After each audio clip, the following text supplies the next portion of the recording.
So the educational podcast that I listened to was a podcast that a mom with her kids started during, I think, almost about a month after COVID started.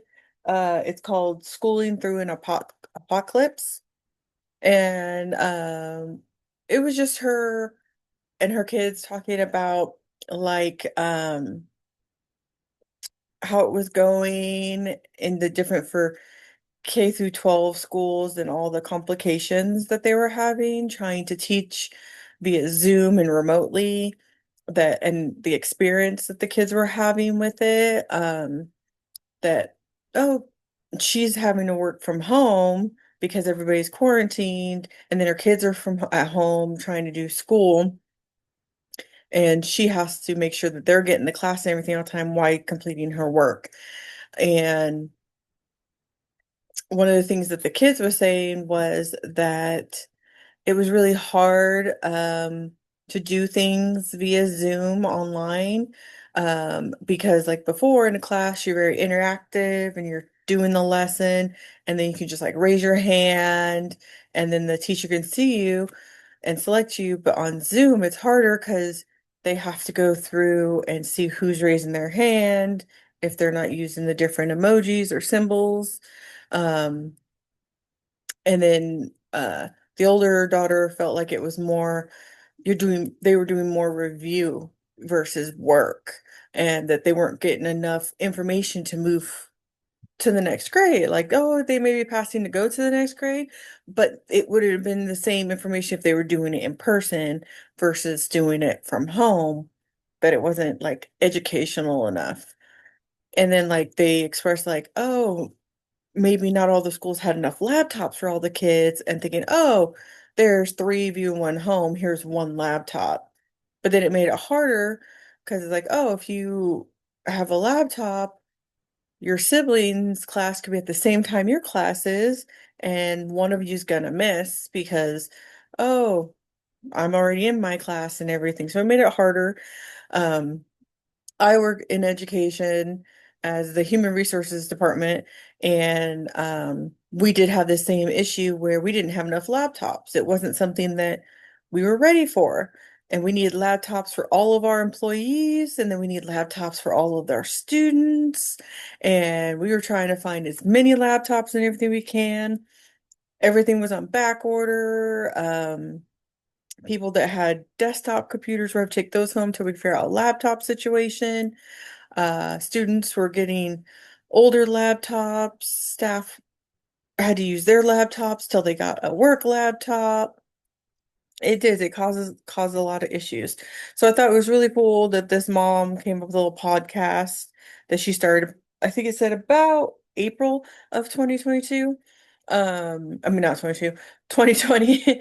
And then it went to 2022 for I think the last episode was like around May of 2022.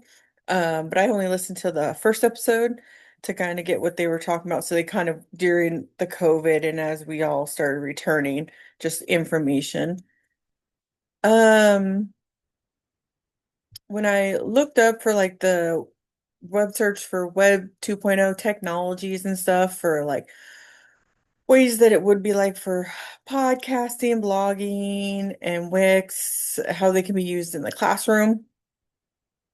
I know like podcasts, they could somewhat kind of like do what this mom did with her kids that create little podcasts for the classroom where all the kids can talk and everything and something, or make it like a learning podcast, like you're doing one subject on this day, or maybe this whole week is this subject, and then you could do the different games or anything depending on what grade level you're working on.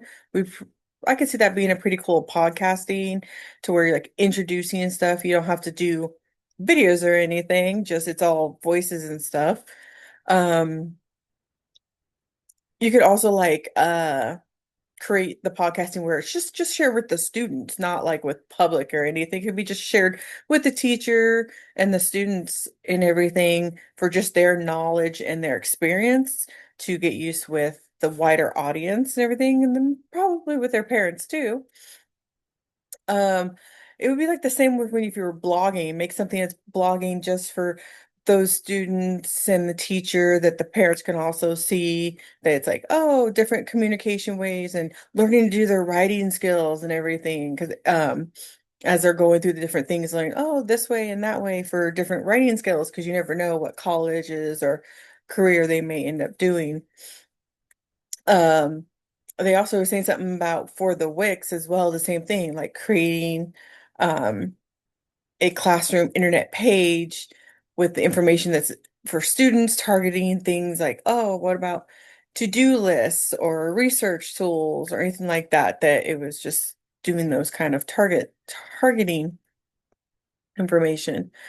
Um, when I went in to go use the Perezi presentation like setup, I'm used to using like PowerPoint or the slides off Google. It was a little bit different. I guess I would say it was a little bit easier because I did it two different ways. I did the basic with information, and then I also did type the information, had the AI do it to kind of see what the difference was and try to combine them. But I thought that was pretty cool. It used the AI side where if you when you put your whole outline in it or text like, hey, this is that, what would you do? That it created the whole entire thing for you. And it does the same thing on the other side when you're typing, like, oh, here's my outline, or here's my information, take this information and what can you do for me? That was pretty cool. We do it on my, and then you can go through it. And then the fact that you could edit it, that was pretty cool. Um, Comparing to PowerPoint, that would be the difference in the PowerPoint from last time I used it.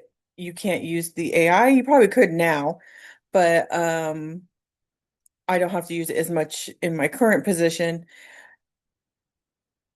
But it's like we do use PowerPoint or slides and everything, all the stuff manually, but I think the Prezi would, I guess it would benefit a lot of people or students or like a group if you're trying to do a presentation and you want it to make all the stuff up. So, because like, oh, if you're not very creative, if you have a group that's not very creative or anything, that would be a great to use that one. Um, but I'm not sure if it would have like all the same features as PowerPoint. I'd have to play with it more to see, but I think it was pretty cool. Not so much though on try if you did like a membership or something. That was a little excessive seeing how much that was when PowerPoint is just comes with you pay for the Microsoft. Pricing wise, would go with PowerPoint versus that and just deal with anything manual, or if I could do AI with that, which I know they've been adapting to. Um, but it was pretty cool on that. But the fact that you're limited and everything on that without doing a membership does kind of make it go down. All right, thank you.